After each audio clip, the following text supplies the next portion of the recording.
और आप लोग शराब को नहीं पीजिए, ये खतरनाक है।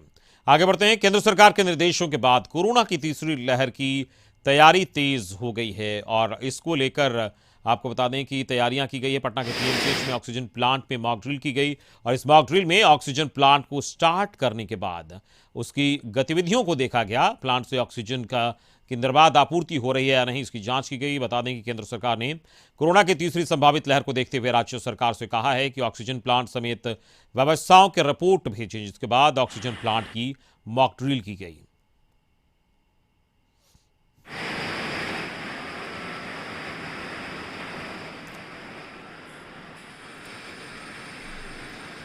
तो पीएमसीएच में ऑक्सीजन प्लांट लगा है और इस ऑक्सीजन प्लांट को स्टार्ट कर देखा गया कि ये सही तरीके से इससे ऑक्सीजन की सप्लाई हो रही है या नहीं, और इसकी जांच की गई। मॉक ड्रिल किया गया और किस तरीके से ये प्लांट काम कर रहा है, इसकी जांच पड़ताल की गई।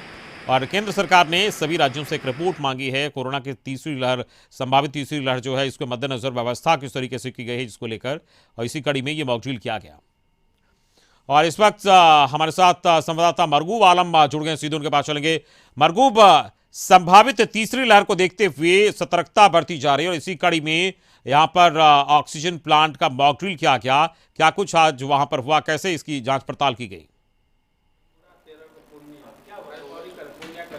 देखिए, डेल्टा के कहर से जो दूसरी लहर पैदा हुई थी और जो हालात बने थे दिल्ली के साथ साथ पूरे भारत के सभी बड़े छोटे शहरों में, हालात ऐसे हुए थे कि एक एक सिलेंडर की कीमत 25-25 हज़ार रुपये में, इसी पटना में हम लोगों ने जाके खबर की थी, स्टोरी की थी। उससे केंद्र सरकार और राज्य सरकार ने बड़ा सबक सीखा और प्रधानमंत्री की अध्यक्षता में एक मीटिंग बैठक हुई थी क्राइसिस मैनेजमेंट ग्रुप की, सीएमजी की, जिसमें फैसला लिया गया कि सभी बड़े हॉस्पिटल में ऑक्सीजन प्लांट तत्काल लगाए जाएंगे। उसके बाद उस पर जैसे ही संक्रमण का दौर कम हुआ, ऑक्सीजन प्लांट लगाए गए।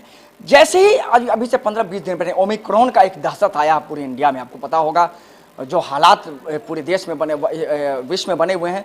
हालांकि संख्या बहुत कम है, लेकिन अभी भी अपने यहाँ डेल्टा का प्रभाव ज़्यादा है। लेकिन परिस्थिति अगर वैसी हो दूसरे वेव की तरह, उसे लेकर के केंद्र सरकार ने आज से 3 दिन पहले सभी राज्य सरकार को, जिसमें बिहार को भी चिट्ठी लिखी गई थी, 3 प्रेजेंटेशन में 3 मामले पर पावर पॉइंट मांगा गया था। पहला, ऑक्सीजन की उपलब्धता और ऑक्सीजन जो प्लांट लगाए गए उसकी स्थिति कैसी है, और तीसरा यह था कि ट्रैकिंग और ट्रेसिंग इसकी स्थिति कैसे, तीनों पर रिपोर्ट तलब की गई थी। और आज कल रात में वो रिपोर्ट चली भी गई। आज जो रिपोर्ट जानी है वो शाम में जानी है कि ऑक्सीजन प्लांट में जो मॉक ड्रिल हुआ वो कितना सक्सेस हुआ। तो पीएमसीएच में जो मॉक ड्रिल हुआ था वो मॉक ड्रिल पूरी तरह से सक्सेसफुल रहा।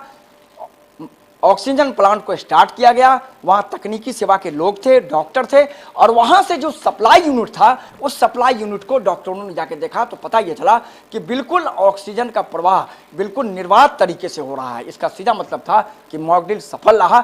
यह व्यवस्था इसलिए है कि अगर हालात वैसे बने, डेल्टा के कहर से जो जिस तरह से भारत दूसरे कहर में, बिल्कुल कह सकते हैं कि हालात कैसे थे, आपको भी पता होगा अमित, तो उस पूरे मामले को लेकर के कि कोई भी व्यक्ति ऑक्सीजन के कमी से ना मरे, उसको लेकर के व्यवस्था की गई है। व्यवस्था फुलफिल है।